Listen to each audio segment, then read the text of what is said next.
Integration is really about what we might call relative wholeness. When we awaken to our essence, to our true nature, there's a kind of absolute wholeness, a sense of everything already being whole. But the human journey of creating greater wholeness, greater integration, is an ongoing journey.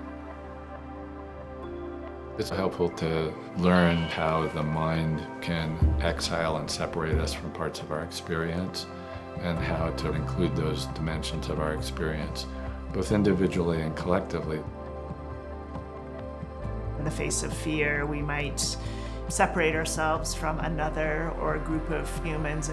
In that othering is the fracturing, which plays out in larger scale ways and in also very intimate and smaller scale ways. It's part of the symptoms of seeing ourselves as separate beings.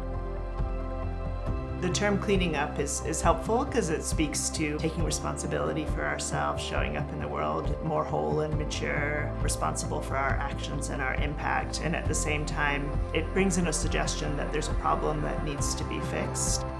The orientation that we choose to take towards the dimensions of ourselves that are less mature, less integrated, is that we can turn towards it with love, care, and curiosity. We can actually bring it back home and integrate its wisdom essence.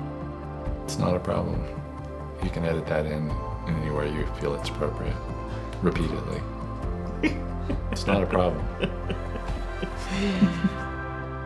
One common misconception about integration is that we're ever complete or finished in that journey. Another misconception is kind of the opposite, is that it's never complete. We can take ourselves as a kind of construction project, something that needs to get fixed, and that view can have us in a perpetual cycle. Healing is also possible.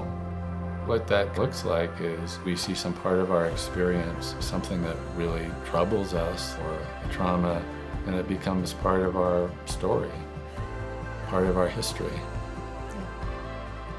Transformational passages do involve a kind of process of emptiness or dissolution. Part of what we do is hold people through those transformative passages. They always, God willing, lead to a more open, more whole ground of being, but it starts with a dissolution. That process takes courage, and it also takes community. It's not something that we can very easily do on our own.